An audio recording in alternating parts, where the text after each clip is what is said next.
your attention, for example, is mediated by unconscious forces. And you know that perfectly well. And this is another Freudian observation.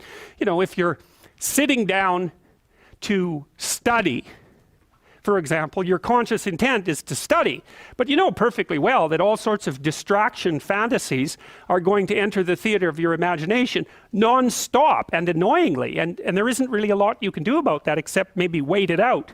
You know, so you'll be sitting there reading and your attention will flicker away. You'll think about, I don't know, maybe you want to watch Jane the Virgin on Netflix or something like that, or maybe it's time to have a peanut butter sandwich, or you should get the dust bunnies out from underneath the bed, or it's time to go outside and have a cigarette, or maybe it's time for a cup of coffee, or it's like all these subsystems in you that would like something aren't very happy just to sit there while you read this thing that you're actually bored by, and so they pop up and try to take control of your perceptions and your actions non-stop. Maybe you think, well, this is a stupid course anyways, why do I have to read this damn paper, and what am I doing in university, and what's the point of life? It's like you can really get going if you're trying to avoid doing your homework, and then you might think, well, what is it in you that's trying to avoid? Because after all, you took the damn course and you told yourself to sit down. Why don't you listen? Well, because you're a mess. That's basically why. You haven't got control over yourself at all. And no more than I have control over this laptop. Okay, so there's the memory function of the unconscious, and there's the dissolutive function. That's an interesting one. The unconscious contains habits, once voluntary, now automatized, and dissociated elements of the personality, which may lead a parasitic existence. That's an interesting one. I would relate that more to procedural memory.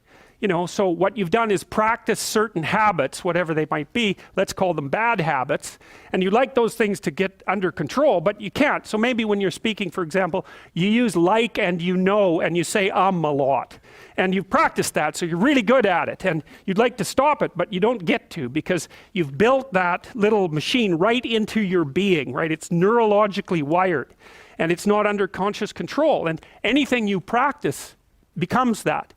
It becomes part of you, and that's another element of the unconscious, a different part.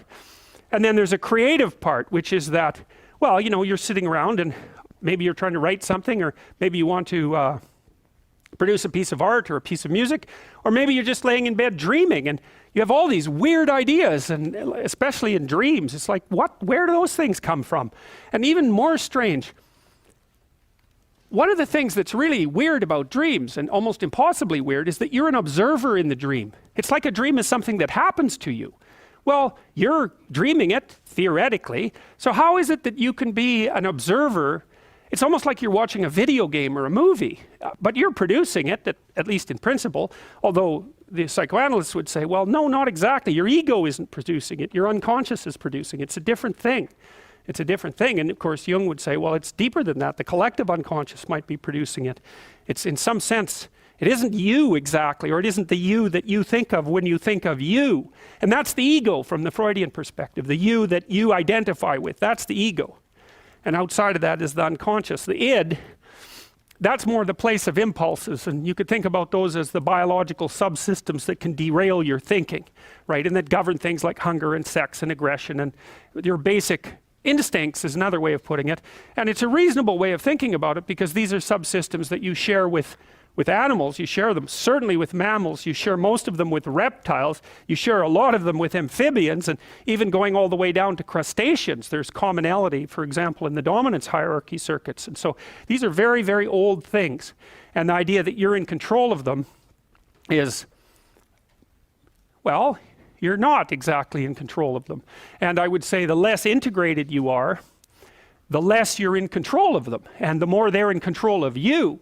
And that can get really out of hand, you know.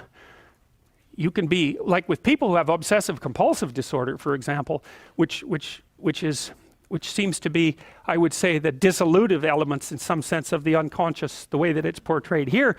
Poor people with obsessive compulsive disorder, they can spend half their time doing things that they can't really control, and they have very strong impulses to do them, and it's very hard on them to block them. You know, they'll almost panic if those things are blocked. And then you have people with Tourette's syndrome, you know, that they'll be doing all sorts of weird dances and spouting off obscenities, and and imitating people without being able to control it, and sometimes a little bit of antipsychotic medication can dampen that down, but it's as if there are these autonomous semi-spirits inside of them that grip control over their behavior and make them do things. And you know, you find that to some degree in your own life, because maybe you've become very attracted to someone, even maybe you don't want to be attracted to the person, and then you find yourself, you know, texting them when you know perfectly well that you should be going to bed, and you know, you're in a grip of something, and you can't control it, and that's all part of the unconscious and all part of what Freud was studying.